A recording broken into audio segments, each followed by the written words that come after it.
सो hey guys, स्वागत आपका एक बार फिर से आप ही के यूट्यूब चैनल में। और इस वीडियो में हम बात करेंगे डिफेंस शेयरों को लेकर। जैसा कि आप लोग देखोगे भी डिफेंस स्टॉक्स कोचिंग शिपयार्ड है, एक बड़ी करेक्शन हमें इसके अंदर भी आते हुए नजर आ रही है। सुबह सुबह 2.5% के आसपास, मजगांव डॉक भी 2% के करीब टूटा हुआ। और वहीं जीआरएससी की बात करें तो जीआरएससी के अंदर भी हमें जो है करीब 2% के दबाव देखने को मिल रहा है।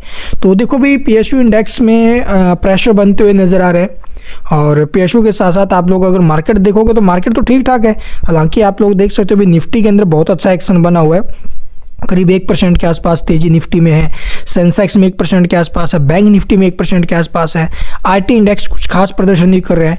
और यहाँ पर देखो जो पीएसयू इंडेक्स है या फिर स्मॉल कैप इंडेक्स है, इनके ऊपर हमें प्रेशर दिखाई दे रहा है भाई। तो स्मॉल कैप इंडेक्स भी आप लोग देखो आज हमें टूटते हुए नजर आ रहा है। जो मेन कारण बना हुआ पोर्टफोलियो के अंदर गिरावट का, या फिर इन शेयरों के अंदर जो गिरावट बनी हुई है, ये सबसे बड़ा रीजन है भाई।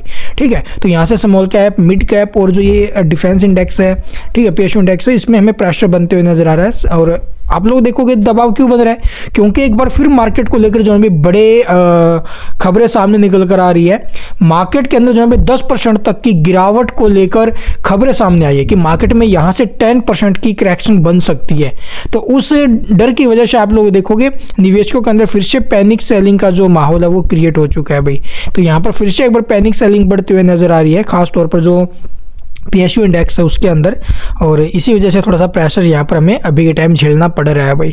ठीक है, देखो अगर आप एक लॉन्ग टर्म निवेशक हो तो उनके लिए देखो भी ऐसी छोटी मोटी गिरावटें अगर और होती है आगे चलकर, तो उस कंडीशन में जो नीचे के भाव से एवरेज करने का या फिर जो नीचे के भाव से ऐड करने का होना चाहिए।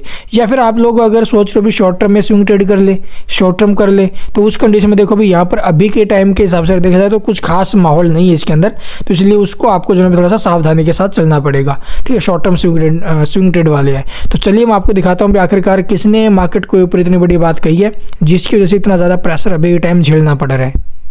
तो जैसा कि यहाँ पर आप लोग देख सकते हो भी बाजार को लेकर एक बड़ी खबर आई है, 10% की जो गिरावट है वो हो सकती है। और क्यों और किसने कहा, तो इसके ऊपर जो भी बड़ी खबर आती हुई नजर आई है। यहाँ पर देखोगे बड़े ब्रोकरेज हाउस मैक्वायर ने CNBC TV 18 के खास शो पर बताया कि शेयर बाजार में और गिरावट आ सकती है अगले साल की पहली 6 माही, यानी कि 6 महीनों में अगर देखा जाए तो बाजार और 10% गिर सकता है भाई।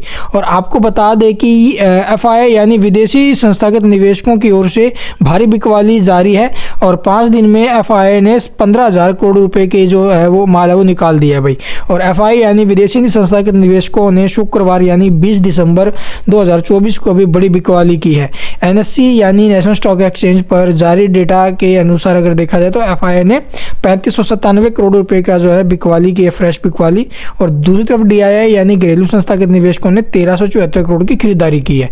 तो यहाँ पर आप लोग देखोगे अगले साल के जो 6 माही में जो अभी मार्केट में और करेक्शन बन सकती है। मैक्वायर ग्रुप की तरफ से एक बड़ा संदेश आया है। भारत मैनेजिंग डायरेक्टर जो एडिटर और head of equity Sandeep Bhatia का कहना है कि भारत को ट्रंप के राष्ट्रपति पद को अच्छी तरह से संभालने की जरूरत होगी। तो ये खबरें सामने है भाई। और इन खबरों के चलते हमें जो अभी मार्केट के जो ये स्टॉक्स स्मॉल कैप और आप लोग देखोगे मिड कैप है या फिर पीएसयू इंडेक्स है, उसके ऊपर प्रेशर आते हुए नजर आ रहा है भाई। तो अभी के टाइम देखो भाई, अगर आपका नज़रिया 2-3 साल का है तो इसको लेकर परेशान नहीं होने। ऑलरेडी स्टॉक 50% ये टूट चुके हैं अभी। 45% से ऊपर में है जीआरएससी और 50% तो प्योर टूट चुका है कोचिंग शिपयार्ड। तो अगर आपके पास है तो देखो अभी होल्ड कर सकते हैं। इसके अलावा हमारे पास कोई चारा नहीं है। कम से कम 1 साल 2 साल अपना जो नज़रिया यहाँ पर पॉजिटिव रखिए और नीचे के भाव में अगर शेयर मिले तो थोड़ा थोड़ा करके कंसिडर कर सकते हैं भाई। और बाकी अगर आपको कुछ पूछना हो कमेंट में पूछ सकते हो। चैनल को सब्सक्राइब नहीं किया तो सब्सक्राइब करना बिल्कुल मत भूलना, ताकि इनके रिगार्डिंग कोई भी खबर आपसे मिस ना हो। Thank you for watching the video.